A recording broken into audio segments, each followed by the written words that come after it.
That's right. Whether you're in North or South Carolina or anywhere in the world, enter the Cat Cave to listen to your favorite Carolina Panthers podcast as part of the Keep Pounding Podcast Network, where you can enjoy shows such as the Believe in Panthers podcast and Embrace Debate, as also a part of the Fan First Sports Network. And as always, it's your guy, Billy Rye, otherwise known as Ryan Frick, alongside my co-host, Michael Davis. Michael, it's been a couple weeks. It's sort of that part of the off season where there's not a whole lot going on. How's everything going for you, man? It's going pretty good, and it has been a couple weeks. It feels good to get back in the rhythm of things. You had a vacation, I had a vacation. We just happened to plan it right next to each other, and thank goodness we planned it late May, early June, because things really start picking up. Late July, August time when we're finishing up training camps, we're getting into preseason time.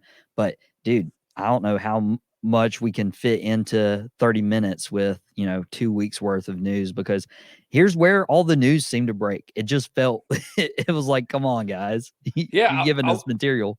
A lot of stuff happened, and to be completely honest, I won't be here next week. I've got a work conference. I'll be in California on the other side of the country. Might as well be the other side of the world. So I won't be here next week. So we gotta fill in a bunch of stuff here on this week's show. So without further ado, let's kind of jump into the first topic that we've got here as part of the news wire. Since we have recorded last, Bryce Young was given first team reps during OTAs. We were talking about it earlier in the preseason after he got drafted, and they kept saying Andy Dalton's the number one. Andy Dalton's the number one. I kept joking with you that there's no way Bryce Young does not start the season as the number one quarterback in Carolina. Now he's taking first team reps at OTAs. Is this a further sign to just kind of, reinforce what I've been saying all along?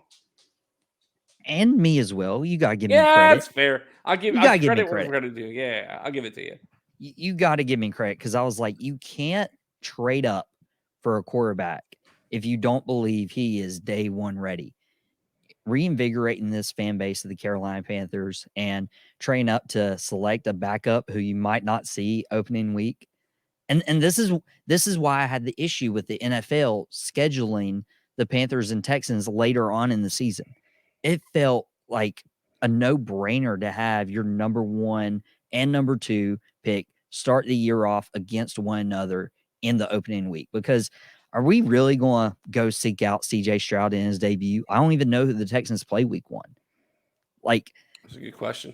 I mean, everyone would be looking out for Panthers versus Texans, Young versus Stroud. Hey, let's try to sell this week one in their first NFL game ever.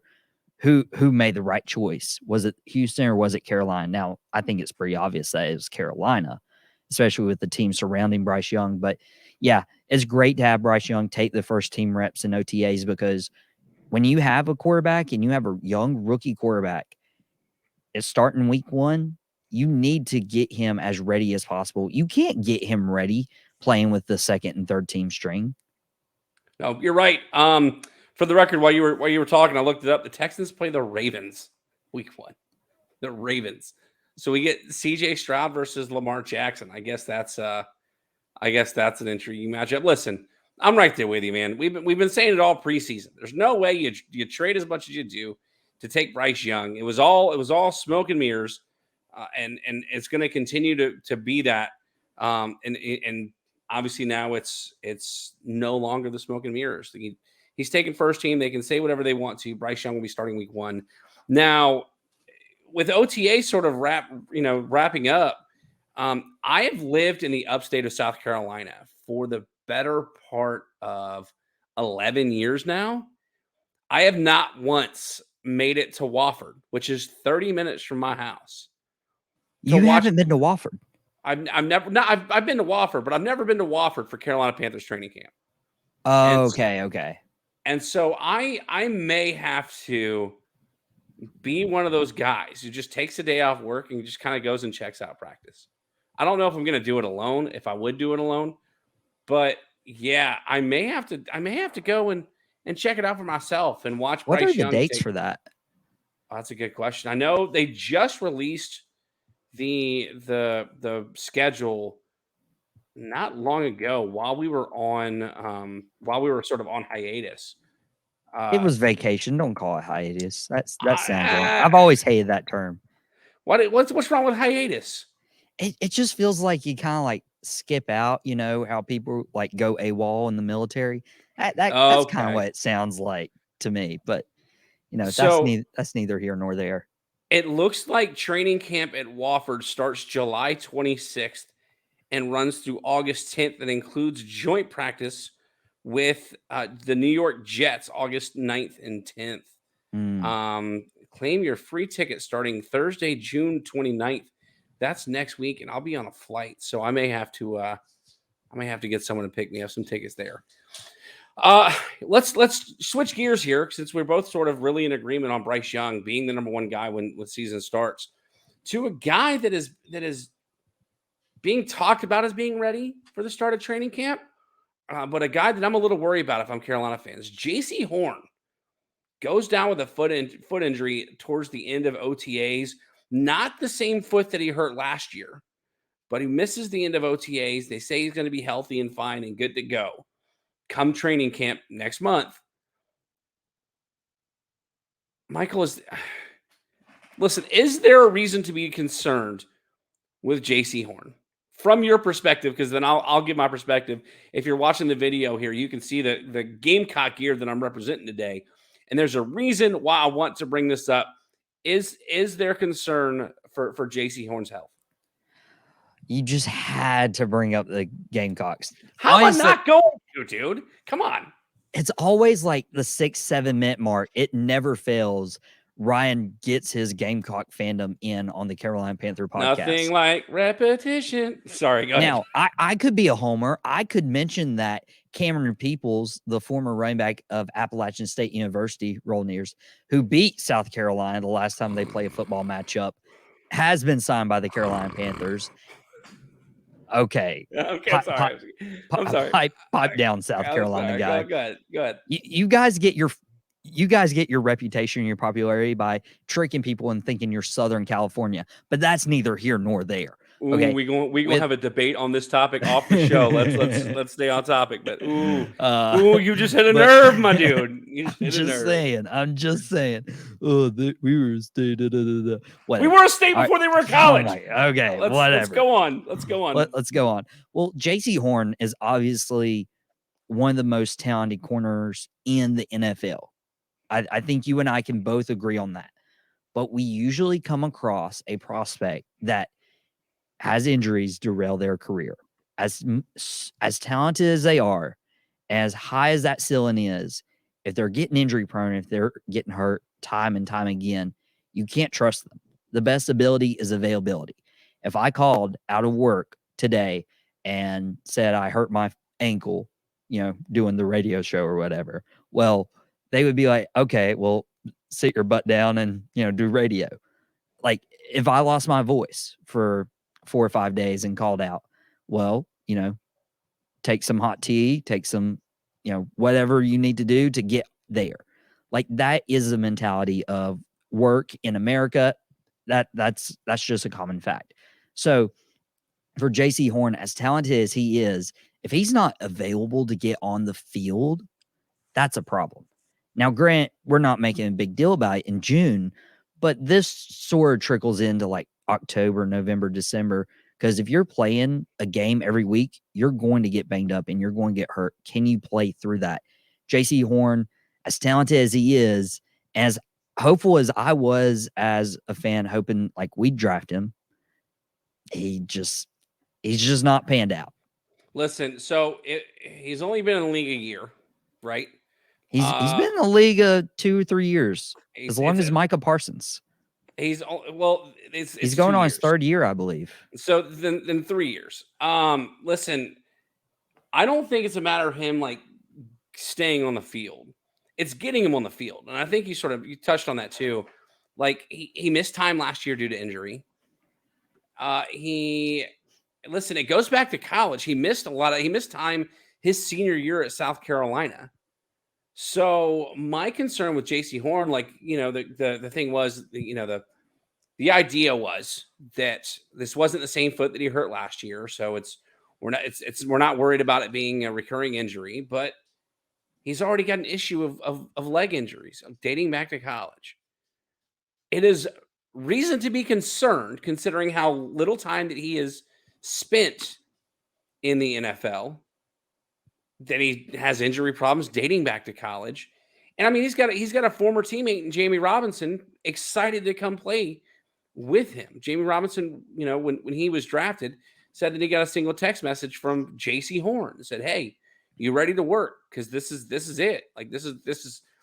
He was excited to reunite, and he still is, I'm sure, from their days with Will Muschamp at South Carolina. So the idea that if JC Horn can't stay healthy, then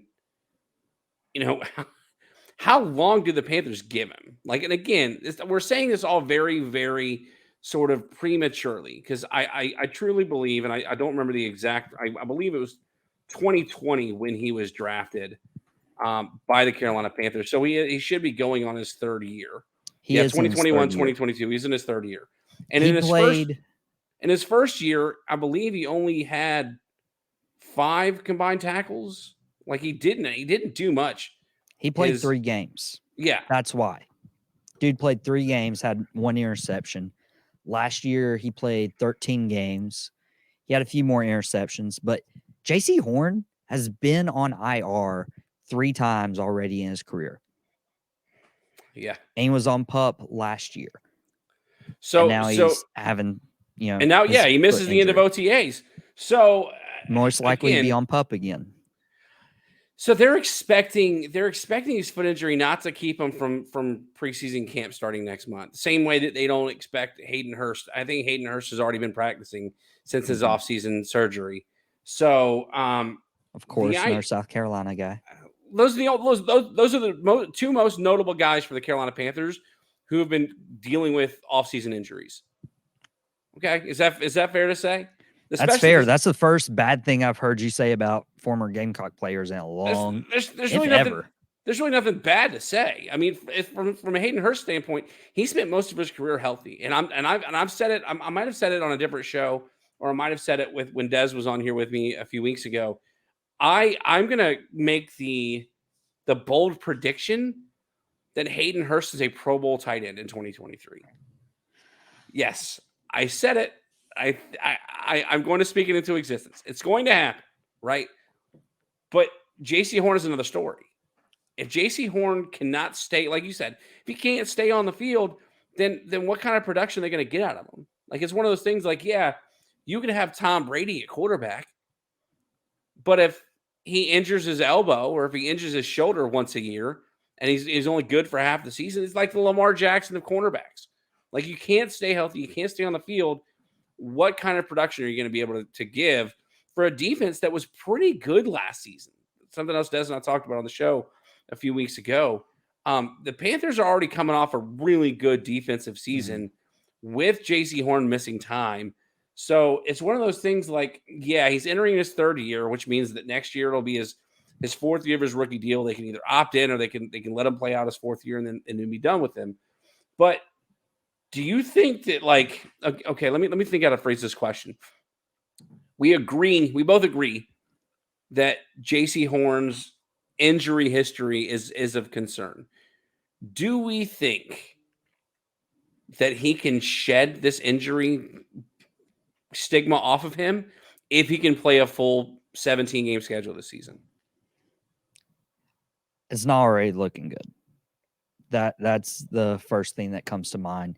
And I might upset people now, but this is an option that you have to consider. If JC Horn is still looked at as one of the best corners in the NFL, but just can't stay healthy, maybe you get mid-season and you're like, we're going to win our division, but we don't see ourselves contending for title right now. We need a couple more pieces to fill out this team. Why not consider trading JC Horn while his stock is still so high and you could get at least a 2nd-round pick out of him, just talent-wise, of a team like, hey, all he's battling is injury history, it's worth the risk. Now, I'm not saying to explore that trade scenario right now. I'm just saying if, early October rolls around and you're like, maybe we should take our chances and at least consider the option of trading JC Horn and getting value for him. So I think it's premature to talk about trading him. He's only in his third year. Yes, he's missed as many games as he's played. If he played 3 games in year 1, 13 games in year 2, that's 16 games in 2 seasons. That's an entire season of the NFL action that he's missed. I also think it's sort of a stretch, and it might surprise you saying this. I think it's a stretch to call him one of the best cornerbacks in the NFL. He's been in the league 2 years. He's only played 1 full season in those 2 years combined. It's too little evidence to show that he is indeed an elite cornerback. Now, if he can stay healthy, then he can sort of prove to be that sort of on that elite status. But that's what we're talking about here. I don't think it's wait till October, see if he can get healthy, see how his production is, and then if he's not doing what we want him to do, let's trade him. I mean, we're not the Lions trading Jeff Okudah here.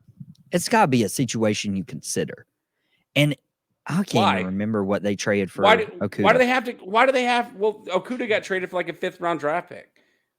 Oh yeah, so you could easily get a second out of Horn. Now? Yeah, mid-October, if he's playing well or gets hurt. So with the youth of this team, I don't think it's the right move to trade JC Horn after less than 3 years. Jeff Okudah, I can't remember when he was drafted out of Ohio State, but he wasn't with the Lions for, I believe, his full rookie contract. The Lions, if you pay attention, have been notorious for letting people go before it gets time for a big payday. And Jeff Okudah has been sort of a disappointment in Detroit. But I use Jeff Okudah to compare with JC Horn, that they were both 1st round defensive back draft picks. But top 10. I don't think JC Horn is tradable from a standpoint that, 1, I don't think anybody's going to give him a 2nd round pick, but 2, I don't think the Panthers, again, we've been preaching the fact that we're concerned about his injuries. Like, we're concerned about his injury history. Is he injury prone? It's too early to tell. I think because of how early it is, that there's no way that you turn around and trade him after less than 3 years in the league. I mean, if he is an elite cornerback and the only issue that he has is getting healthy, why not find the right workout regimen, find the right things to do to keep him healthy and get him ready to play a full 17 games? But you're hyping him up right now, and you don't think you can get a 2nd round pick out of him? I didn't hype him up. If you heard me, I said you're hyping him up. Who said I'm hyping him up? Horn's only in his 3rd year. He has high upside. He could be an elite corner. That's not what I said. If he is to be an elite corner, and the Panthers believe that, and the only concern is that he can't stay healthy. That was what I said. I never called him an elite corner. A matter of fact, if you remember, the first thing I said was, I don't think you can argue that he's one of the best corners in the NFL because it's too early. How is that hyping him up? I think he's on the I think he's like either on the level or right below Surtain in Denver. So, listen, I don't know how to respond to that, man. Again, you can't. First of all, you cannot put him on that pedestal of being an elite corner when you've only played 1 full season in 2 years in the NFL. You can't. I'm just saying, talent-wise. Sure, talent-wise is fine, but again, that talent has to go with health. And so, if the Panthers come to the realization, you know what, this guy's never going to get healthy, we're not going to be able to keep him on the field, let's cut ties, fine. But if the Panthers believe that there's something in the water that he's drinking, maybe he's not eating properly, maybe he's not drinking enough milk to strengthen up his bones, maybe we got to get him some calcium in him. Like, let's get JC Horn ready to play a full 17-game schedule, and let's prove the reason why we drafted him in the top 10 of the 2020 draft, or the 2021 draft, so that there's no reason to try to trade him.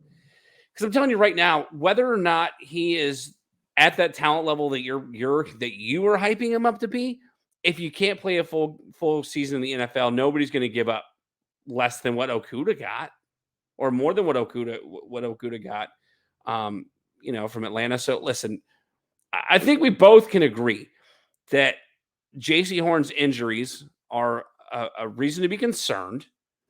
But I think our biggest difference is the fact that I think that it's a little too early to talk about cutting ties and cutting the relation and ending the relationship and being ready to move on, because it's been less than 3 years.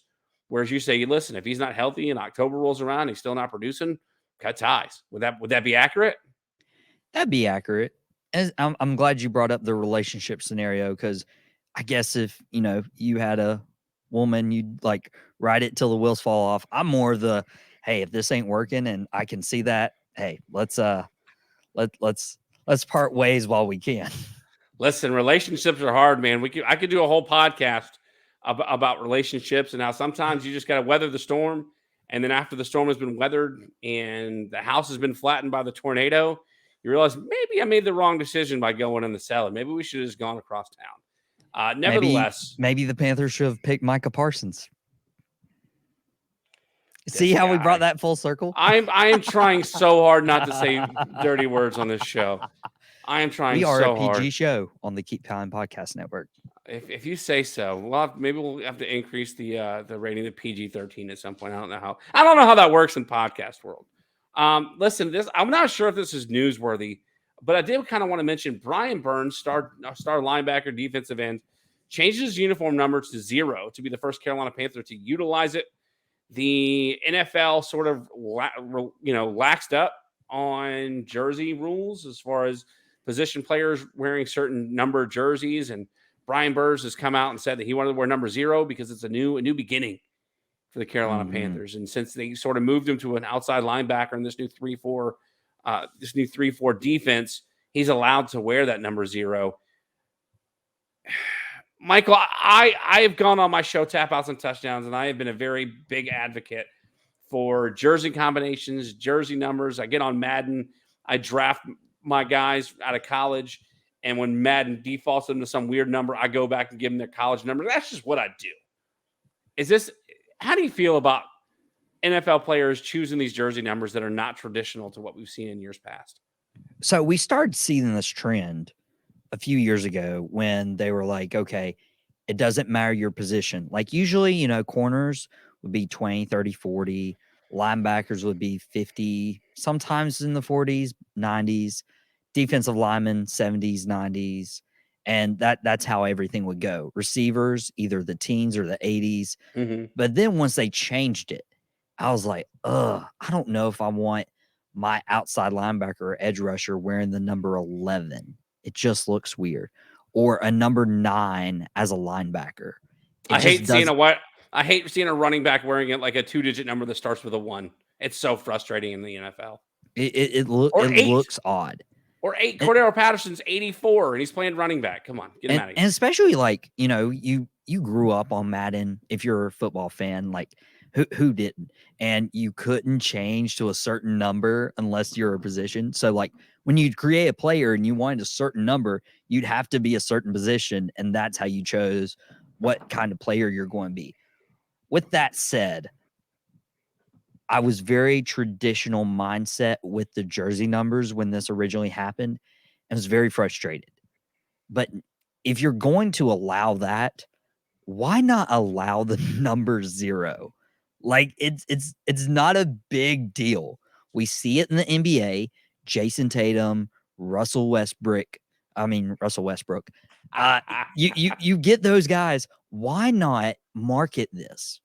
Do you know how many Panther fans are going to go buy a Brian Burns number 0 jersey, which creates more merch, more revenue for the Panther, for the organization, for the NFL as a whole, especially with it being the first ever number 0 in the Carolina Panthers. And a lot of other fan bases will probably take advantage of this as well. I think he's I think he's the 19th guy or the 17th guy in the NFL to go to the number 0. He's not the first. I mean, he's the first Panther. Yeah. If you're a Panther fan and you were able to buy the Brian Burns number 0 jersey and wear that week 1, you would cherish that jersey for years to come. That's a jersey you'd talk to your kids and grandkids about. Listen, if my dad were alive, he'd be livid. He's one for tradition. He's one for everything that was fine 40 years ago. It's fine now. He's one of those. He would have been one of those guys. I'm not sure I care outside of the fact that, like, again, it's frustrating to watch a running back with a teen number jersey or an 80 number jersey. I don't mind the receivers wearing, I guess whatever number, whether they want to wear single digit jerseys or whatever the case may be. The number 0 is just going to take some getting used to, whether it's Burns or anybody else who's taking the number 0. The next thing you're going to be able to wear is the 00. That's going to be the next thing to do. I don't like the 00.